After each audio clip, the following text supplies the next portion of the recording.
medida y se apaga con medida. Pero por otra parte, juzgaba que había un cosmos engendrado y destructible. Ahora, en esta misma cita nos aclara que para Heráclito hay dos planos, que parece bastante difícil conjugar. Hay un plano múltiple, temporal, que se maneja por las reglas de la oposición y del devenir continuo, y un plano que podría llamarse intelectual, racional, que es el plano del logos, que es lo uno que reúne todas las cosas, tanto en el espacio como en el tiempo. Por tanto, es eterno no a la manera de lo que dura sin principio y fin, como un tiempo extendido indefinidamente, sino eterno en el sentido platónico, quizá más propiamente neoplatónico, el eterno como lo que reúne todo. Es decir, nada perfecto puede ser temporal. A esto, bueno, cabe también otra cita de Stephen Bailey, más poética, que dice: ¿acaso crees que Él, o sea Dios, necesitó de tiempo para amarte? De una sola vez te vio voltearte, vio tus ojos, vio tu mueca, tu sonrisa, tu pasado y tu futuro.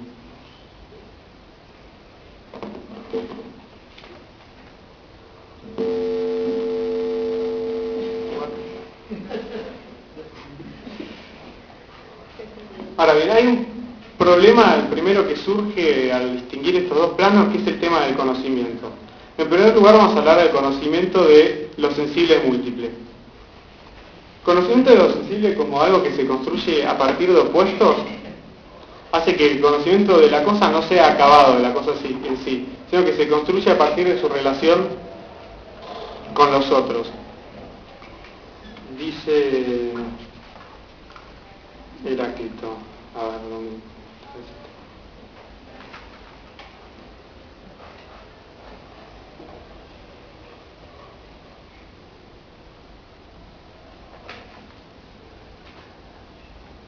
Me estoy perdiendo. Mira, Cristiano. Sí. Acá. Estobio cita Heráclito, abre comillas. La enfermedad hace a la salud agradable y buena, el hambre a la saciedad, la fatiga al reposo. Bueno, vemos cómo se define por lo menos lo positivo a partir de lo negativo. Fue inevitable relacionar esto con la charla que dio Juan Blanco sobre lo agonal y lo ireneico en la filosofía, en la que lo agonal se presentaba como una no resolución de un conflicto. Es decir, para él se conocía lo positivo justamente por la presencia de lo negativo, y lo negativo por la presencia de lo positivo. Pero esto no era una lucha a buscar resolverse, sino que era más bien una lucha que tenía que quedar siempre presente para marcar los límites de una cosa y de otra. ¿Me equivoco? Pero bueno, la teoría de Heráclito fue bastante exagerada, por lo menos por su discípulo Cratilo, que afirmaba que al ser las cosas tan fugaces no podía haber ciencia cierta de ellas, lo cual, bueno, es certero. Por lo cual Cratilo decidió abstenerse únicamente a señalar con el dedo, ya que ningún nombre era propio porque todo cambiaba continuamente. Bueno, Aristóteles dice que Platón fue de joven discípulo primero de Cratilo y que adhirió a las doctrinas heraclíticas de que todas las cosas sensibles fluyen siempre y no hay ciencia de ellas. Ahora, si no hay ciencia de lo sensible, ¿de qué puede haber ciencia? Bueno, la primera respuesta, claro, es de lo racional. El logos, como medida de todas las cosas, sería lo realmente cognoscible, la verdadera esencia de las cosas. Pero el logos, en cuanto supera lo básicamente material, que es la distinción y la temporalidad, en cuanto supera el espacio y el tiempo, el logos es también incomprensible. Problema. Frente a esta inaprensibilidad del logos, que está por encima del principio de no contradicción aristotélico, lo cual genera problemas a la manera de formular, la respuesta del conocimiento queda bastante lejos. ¿Cuál sería? La respuesta de Heráclito es básicamente una respuesta lingüística y bastante sugerente. Heráclito, al hablar del logos, recurre nada más y nada menos que al oxímoron. Esto es una palabra enfrentada a su opuesto.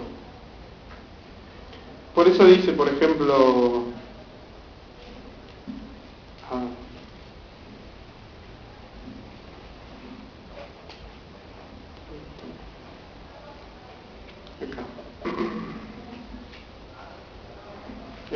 Heráclito dice así: el dios, día, noche, verano, invierno, guerra, paz, saciedad, hambre.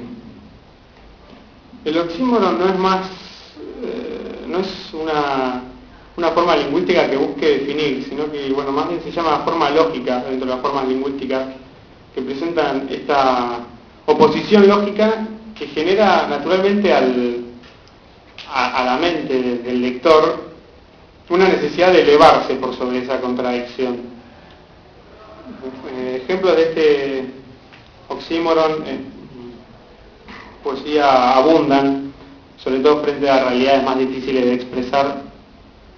Quevedo dice del amor que es hielo abrasador, es fuego helado, es herida que duele y no se siente.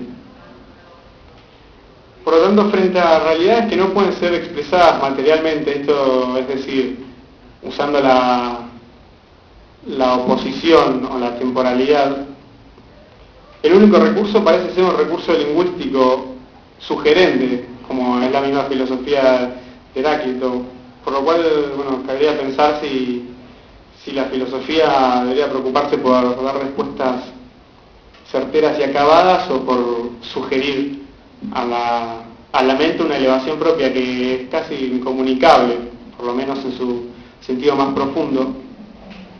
Esto parece haberlo entendido Nicolás de Cusa, bueno, ya nos habló la doctora, cuando usaba frases no para definir al principio absoluto o para buscar su nombre esencial en sí, sino hacer más que nada ejercicios mentales, enigmas los llamaba, para elevar a la razón por encima de sus propias capacidades.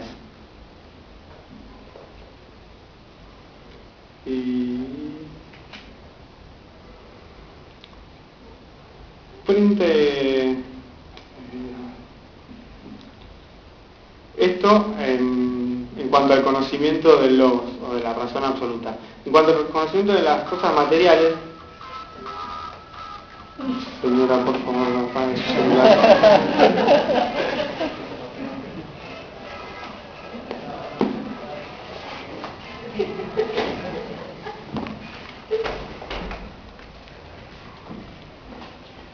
Habría que pensar también si el conocimiento no podría darse por una conjunción de estas dos cosas. Es decir, las cosas en sí sensiblemente no se pueden conocer, ya lo dijeron Cratilo y Hume. No se puede tener un conocimiento cierto de las cosas ni de su esencia en sí. Tampoco, dijimos, se puede tener un conocimiento del logos en sí. Y tampoco de la esencia propia de las cosas en cuanto están en el logos, porque en cuanto están en el logos son absolutas y están fuera de todo entendimiento. Por lo tanto, lo que me hace pensar es, habría que buscar quizá en la filosofía una forma de combinar estas dos cosas, sin tirar por ninguno de estos lados. Y en esto quizás soy más agonal, como me definió Blanco Hilari. Y quizá en esto también debería ser agonal la filosofía. Y bueno, me gusta hablar de las charlas que se dieron la semana porque esta es la última y siento que es un repaso de todas. Y para terminar quería destacar, bueno, ya dar lugar a las preguntas porque quizás es lo que más me gustaría.